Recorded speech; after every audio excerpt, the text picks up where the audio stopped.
Olá pessoal, eu sou o professor Álvaro Oliveira e estamos propondo fazer uma análise das estratégias de combate à inflação, juros e crédito. Fizemos a primeira parte num vídeo, que já coloquei à disposição de vocês na internet, e agora vou entrar na parte 2. O objetivo maior disso é mostrar que, primeiro, que existe estratégia para combater a inflação, não existe só uma, aumentar a taxa de juros. E provar cabalmente que a estratégia de juros altos ela é completamente inadequada. Ela tem um objetivo único, que é transferir renda para banqueiros e rentistas. Esse ela atinge com precisão. Contudo, isso é nefasto. Isso é torpe. Transferir renda para mais ricos, rendas que serão pagas pelos mais pobres.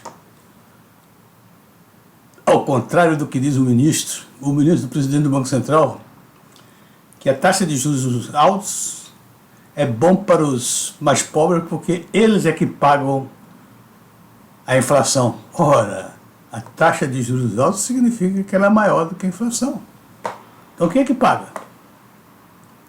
Significa que os mais desafortunados pagam não só a inflação, mas os juros reais, que são fartamente pagos aos rentistas e banqueiros. Vamos lá, meus amigos. Agora é a parte do crédito. Vamos tratar de uma estratégia de combater a inflação através do crédito. Tá certo? A inflação é um fenômeno financeiro. Isso já disse, inclusive, o Milton...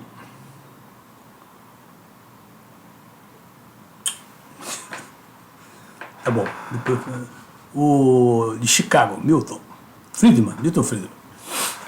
Ele já disse que qualquer que seja o aspecto da inflação, o problema da inflação é financeiro. Bom, a inflação é um fenômeno financeiro e, portanto, deve ser combatida através de política fiscal. Porque com a financeira é impossível.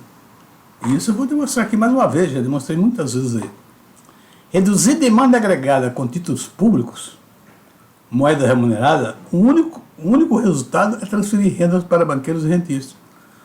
Olha só, e eu quero que vocês prestem atenção nisso. Porque reduzir demandas... O que é reduzir demanda? É tirar recursos financeiros que estão pressionando a oferta de bens e produtos. Para retirar esses recursos financeiros da economia, o Banco Central está utilizando moedas remuneradas. Ou seja, ele aumenta a taxa de juros, emite títulos da dívida pública e coloca uma taxa de juros alta, que é para vender no mercado financeiro. E isso, meu amigo, não tem o menor sentido, porque está trocando moedas por moedas. Quando ele coloca os títulos públicos com a taxa de juros mais alta, o que ele vai receber do mercado? Vai receber do mercado os títulos públicos, ou as moedas remuneradas, que o pessoal tem. Troca uma pela outra, mas não é isso não. O Banco Central bota mais moedas, porque o montante de juros que ele está pagando vai ser pago ao mercado financeiro.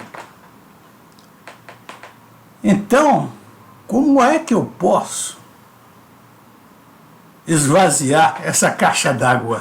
Não dá para esvaziar dessa maneira. É por isso que eu falo que isso só deve ser feito através da política fiscal. A política fiscal seria o Banco Central privatizar a Caixa Econômica, por exemplo.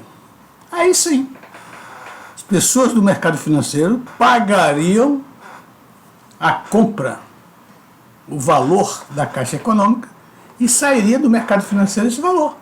Passaria para o Banco Central. Tá certo? Pelo contrário, é troca por troca. O que são moedas remuneradas? Moedas remuneradas são títulos públicos que têm uma segurança total, são extremamente líquidos, pagam a taxa de juros e, portanto, é tão líquido quanto moeda. E melhor do que moeda porque paga juros. Tá certo? Então, isso é que é moeda remunerada. Então, o mercado está cheio de moeda remunerada. Quando acontece algo que o Banco Central vai aumentar a taxa de juros, ele vai emitir mais novos títulos. Então, ele vai botar mais novos títulos e receber os títulos antigos que ele já colocou. Qual é o impacto disso na inflação? Zero. Ao contrário, aumenta. Por quê? Porque a carga de juros será paga pelo Banco Central, ou seja, bota mais dinheiro dentro do mercado. Veja o que está acontecendo em quase todo o mundo. Estão combatendo a inflação com juros altos. E, por exemplo, Brasil e Estados Unidos estão aplicando essa estratégia há bastante tempo. Tá certo? E estão sempre perguntando por que a taxa de juros está tão alta e a inflação não cai fortemente. E se cai, é suavemente. Lógico, os juros não combatem a inflação. Mas eles causam sérios problemas às empresas, ao emprego e à economia. Olha só, a lógica dessa política monetária de juros altos é tão absurda que eu fico até pensando como é que um presidente do Banco Central faz isso. Qual é a lógica? Seguinte, olha só, vou aumentar a taxa de juros e vou tirar juros do mercado. Não tira.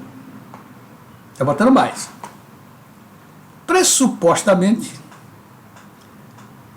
a demanda agregada deveria diminuir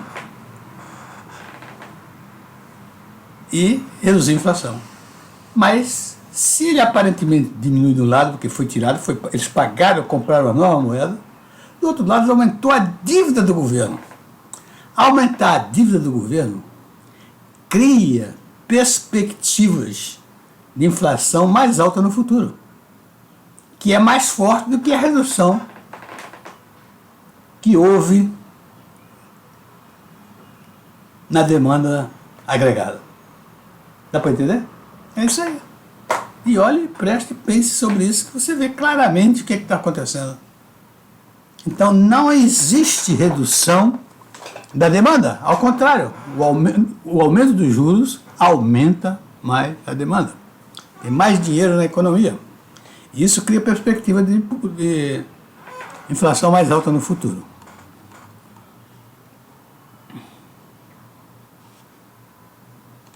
Agora, para você ver. E até agora, nem Fed, nem BC sabem se vão baixar ou aumentar a taxa de juros nas respectivas próximas reuniões. O que é que eu quero dizer com isso? Pergunte ao Banco Central Americano o que é que vai acontecer na próxima reunião. Ele não está sabendo ainda se vai aumentar ou diminuir a taxa de juros. E o Banco Central aqui, obviamente, tem que acompanhar o Banco Central Americano. Se o Fed aumentar a taxa de juros, fica muito difícil que o senhor Roberto Campos reduza a taxa de juros aqui no Brasil. E se ele fizer isso, ele vai acabar ficando sem reservas monetárias. Essa situação é prova clara do fracasso da política de juros altos. Ora, uma política de juros altos, pretensiosamente querendo acabar a inflação. O Brasil tem 3 anos, não sei quantos anos tem nos Estados Unidos, mas tem um bocado de tempo também, aplicando a política de taxa de juros altos. O que acontece? Não sabe nem se vai aumentar, diminuir uma altura dessa. E eu vou mostrar depois adiante por que eles não sabem. Tá certo? Então essa situação é prova clara do fracasso da política de juros altos.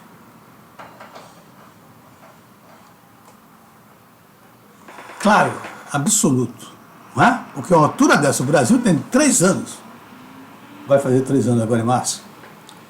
E ainda não sabe o que vai fazer com a taxa de juros altos? Continua a inflação fora da meta.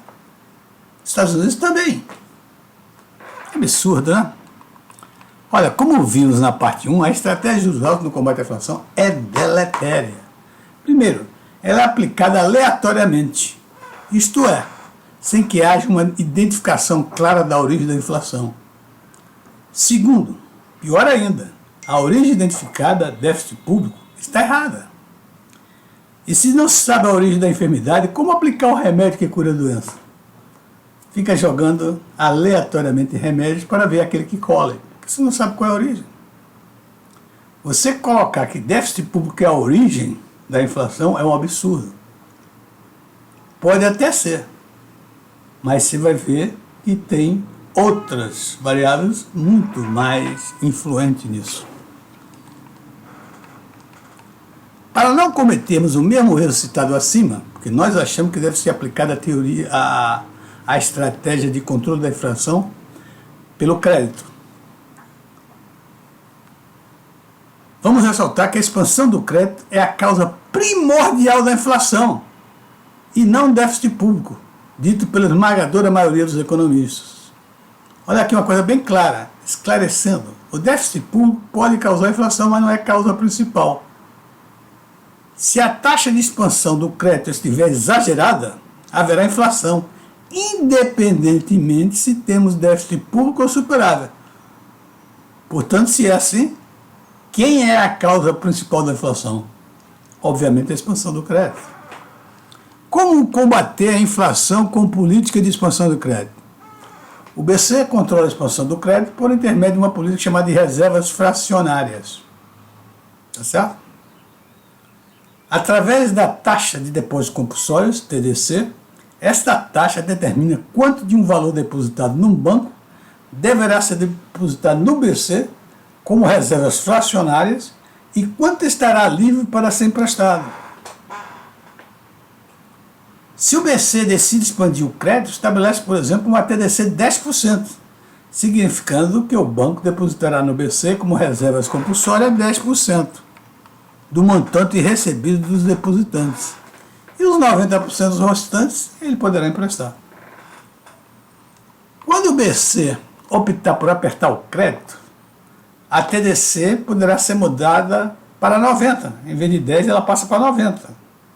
Por exemplo, nesse caso, o banco depositará 90% do depósito como reserva fracionária no Banco Central. E o restante 10% estará livre para ser emprestado. Pois isso é um aperto no crédito. A TDC é, assim, o instrumento de controle da expansão do crédito. A facilidade do controle e os seus efeitos. Quando a economia está rodando com a TDC, digamos, de 30%, isso significa que os bancos estão emprestando, obviamente, 70% dos seus depósitos e que o crédito é razoavelmente fácil, ou simplesmente um crédito razoável. Se o BC achar que está havendo uma inflação acima da projetada, ele poderá, para combatê-la, elevar a TDC para 75% ou 80%. E assim a oferta de crédito será bastante reduzida, diminuindo o crescimento e os resultados econômicos das empresas e, consequentemente, o crescimento econômico da economia.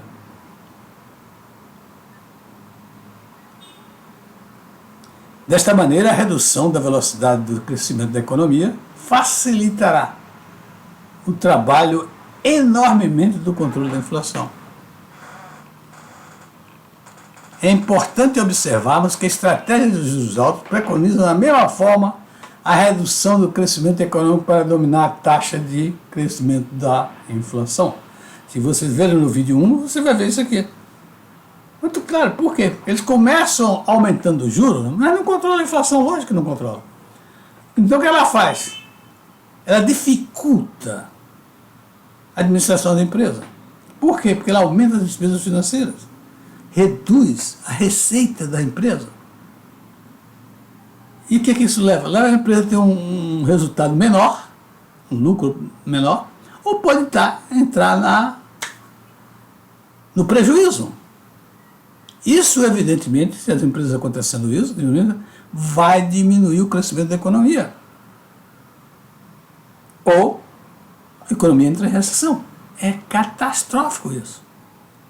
Isso pode acontecer esses desastres todos, que não acontece com controle pelo crédito, pela TDC. Só essa vantagem que tem o TDC sobre os juros altos valeria a pena colocar só TDC para combater a inflação. A grande e importante diferença é que o controle da inflação pelo TDC não causa o caos e todos os malefícios que são provocados pela taxa de juros. Por quê?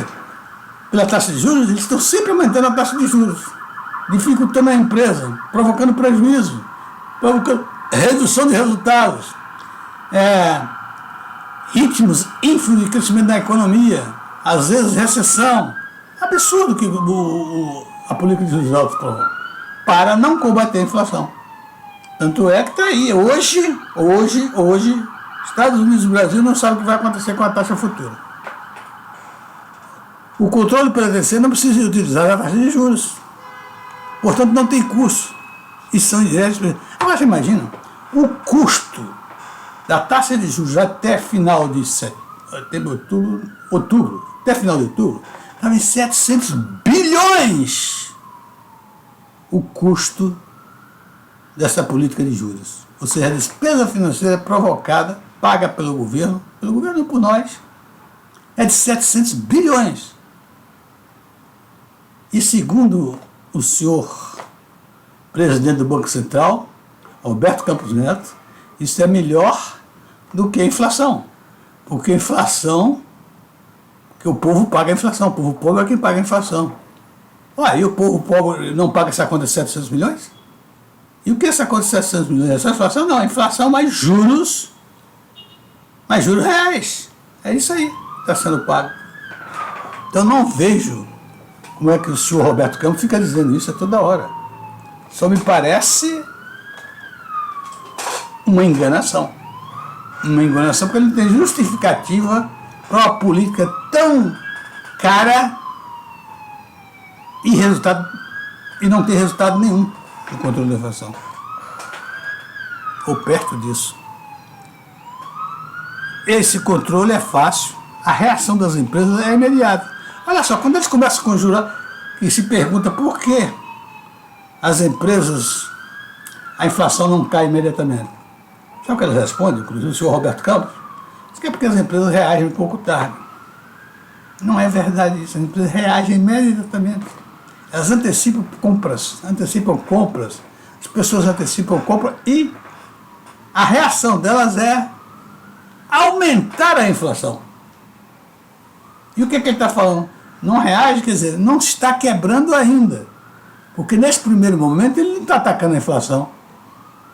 Ele está aumentando o custo da despesa financeira. É isso que ele está fazendo. Então as empresas só vão realmente reagir a esse aumento de custo quando estiver quebrando. É por isso que demora. Não tem muito sentido o que ele diz.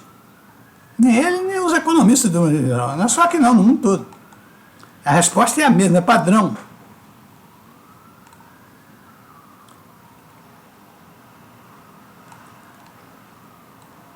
Outra coisa, né? Pela taxa, pelo o controle do crédito, não leva nenhuma empresa à falência. E se você reduz o crédito, o que está acontecendo? Você reduz a capacidade de dinheiro de ganhar mais.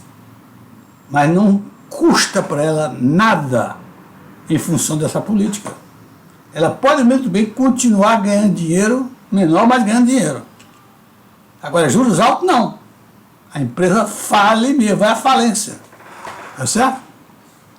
Não tenho dúvida nenhuma que a TDC é muito mais positiva e adequada do que a estratégia de juros altos. E por último, a TDC é neutra, não tem viés algum, ou seja, não protege o sistema financeiro e nem faz transferência de renda. Pô, que coisa legal, né? Que a política de juros, o que é? Só tem uma coisa que ela faz. É transferir renda para os banqueiros e rentistas. Essa transferência nefasta, torpe, fazendo os menos afortunados pagar a conta da receita do enriquecimento dos mais ricos. Isso é um absurdo. Olha aqui, a falta de não entender e não ter o controle, aliás, e ainda o sistema TDC pode indicar claramente o fim do aperto monetário, claro. Quando você aumenta a taxa de depósito compulsório e vai aumentando e vai reduzindo o crédito, o que vai acontecer? Daqui a pouco a inflação começa a reduzir. Aí você percebe, bom, ela reduziu, foi a 3%, e vai reduzir mais um pouquinho, então de agora em diante vamos deixar parado aí. Diz exatamente isso. O sistema financeiro, os juros altos, essa estratégia, não pode, tanto que hoje os Estados Unidos e o Brasil não podem dizer se ele vai baixar ou diminuir. Vai baixar ou aumentar a taxa de juros. Por quê? Porque eles não entendem e não têm o controle sobre os efeitos dos juros altos. Isso aí não permite o BC definir a data do fim do aperto monetário. Não sabe, não tem o controle dos efeitos. Se ele tivesse controle dos efeitos, ele não faria isso. Não aplicaria uma taxa de juros alta para combater a inflação. Ele está aplicando uma taxa de juros altos para combater a inflação? Não. Ele está aplicando a taxa de juros altos para quebrar a empresa, diminuir o rendimento, para então atingir a inflação. Conclusão, por tudo que vimos nessa análise, todas as vantagens do controle do TDC, inclusive a falta de custos, a não perturbação da situação financeira e econômica das empresas, achamos que a estratégia de juros altos para combater a inflação deveria ser eliminada do cardápio de opções do Banco Central. Proibida, não pode mais aplicar isso, porque isso vem décadas e décadas aplicando isso e não dá certo. Só faz transferir renda para os mais ricos, não dá certo em termos de economia saudável para todos os participantes da economia. Só dá para os mais ricos e banqueiros. Essa estratégia de juros altos atinge seu objetivo de transferência de renda com precisão, mas esse é um objetivo torpe e malfadado. Ela realmente atinge, ela transfere rendas, que é o objetivo da política de juros altos. Transfere renda para os mais ricos e os banqueiros. Achamos que a estratégia de juros altos para combater a inflação deveria ser eliminada do cardápio de opções do Banco Central, ou seja, tirar do Banco Central a possibilidade dele oferecer essa política para combater a inflação. Ok? Muito obrigado, amigos, e até a próxima. Um abraço, tchau.